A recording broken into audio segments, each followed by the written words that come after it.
ഇപ്പം cardio myopathy എന്ന് പറയുമ്പോൾ മനസ്സിലാക്കുന്നത് ഹാർട്ടിൻ്റെ മസിൽസിനും ഒക്കെ വരുന്ന പ്രശ്നങ്ങളാണെന്നാണ്.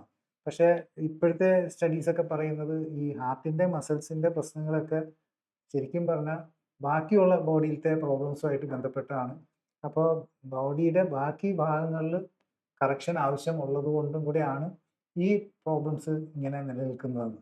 അപ്പോൾ അങ്ങനെ വരുമ്പോഴത്തേക്കും ഇപ്പോൾ നമ്മൾ കൺസിഡർ ചെയ്ത പല ഹാർട്ടിൻ്റെ ഇഷ്യൂസും ശരിക്കും നമ്മൾ കാണുന്ന പോലെ കാർഡിയോളജിക്കൽ എന്ന് പറയുമ്പോൾ ഒരു ഹാർട്ട് റിലേറ്റഡ് പ്രശ്നങ്ങൾ മാത്രമായിട്ട് നമുക്കിനി ഫ്യൂച്ചറിൽ കാണാൻ പറ്റില്ല എന്നുള്ള രീതിയിലേക്കാണ് പറയുന്നത്.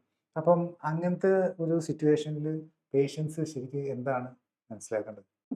ഞാൻ അതിനൊരു എക്സാമ്പിളായിട്ട് നമ്മളൊരു ഫെമിലിയൽ ആയിട്ട് വരുന്ന ഈ കാർഡിയോമയോപ്പതി എന്ന് പറഞ്ഞാൽ പല ടൈപ്പ് ഉണ്ട്. അതായത് ഹാർട്ടിന്റെ മസിലിന് വീക്ക്നെസ് വരുന്നത്. കാർഡിയോമയോപ്പതി, ഈ ഡയലേറ്റഡ് കാർഡിയോമയോപ്പതി എന്നൊക്കെ പറയുന്നത് ഈ നമ്മൾ ചില ഇൻഫെക്ഷൻ്റെ ഒക്കെ ഭാഗമായിട്ട് വരാം. അപ്പോൾ ഈവൻ കോവിഡ് കഴിഞ്ഞിട്ട് ഒത്തിരി പേർക്ക് കാർഡിയോമയോപ്പതി വരുന്നുണ്ടായിരുന്നു. അതിലാണ് നമ്മൾ ട്രോപ്പോണിനൊക്കെ അങ്ങനെയുള്ളവരുടെ നോക്കുമ്പോൾ അത് കൂടുതലായിരിക്കും. പിന്നെ ഉള്ളത് ഹൈപ്പർട്രോഫിക് കാർഡിയോമയോപ്പതിയാണ്. ഹൈപ്പർട്രോഫിക് കാർഡിയോമയോപ്പതി നമ്മൾ ഈ ഹൈപ്പർ ടെൻഷനുള്ള എല്ലാ പേഷ്യൻസിനും ലെഫ്റ്റ് വെൻട്രിക്കിൾ ഹൈപ്പർട്രോഫിക് ആയിരിക്കും. അത് നമ്മൾ റിപ്പോർട്ടിലൊക്കെ കാണാൻ ലെഫ്റ്റ് വെൻട്രിക്കുലർ ഹൈപ്പർട്രോഫി എന്ന് പറഞ്ഞ്.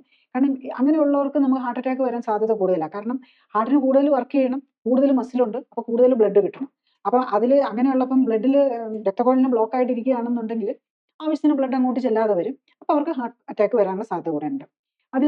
എനിക്ക് ഏറ്റവും അത്ഭുതമായിട്ടോ അല്ലെങ്കിൽ സന്തോഷം തോന്നിയിട്ടുള്ള ഈ clinically supported life style correction ചെയ്തിട്ടുള്ള ഒരു പേഷ്യൻറ്റിൻ്റെ കാര്യം പറയാം. ഇവർ ഈ ഹൈപ്പർട്രോഫിക് ഒബ്സ്ട്രക്റ്റീവ് കാർഡിയോമയോപ്പതി എന്നുള്ള ഇതിലാണ് CM എന്ന് പറയും, കൺജനിറ്റൽ ഹൈപ്പർട്രോഫിക് കാർഡിയോമയോപ്പതി. ഇപ്പൊ കൺജനിറ്റൽ ആണല്ലോ, പിന്നെ എന്താ ഇത് ജന്മനാ ഉള്ളതല്ലേ, പിന്നെ ഇതിലെന്താണ് ലൈഫ് സ്റ്റൈൽ കറക്ഷൻ റോളെന്ന് നമ്മൾ ജനറലി ആർക്കും ചിന്തിച്ചു പോകാവുന്ന കാര്യമാണ്.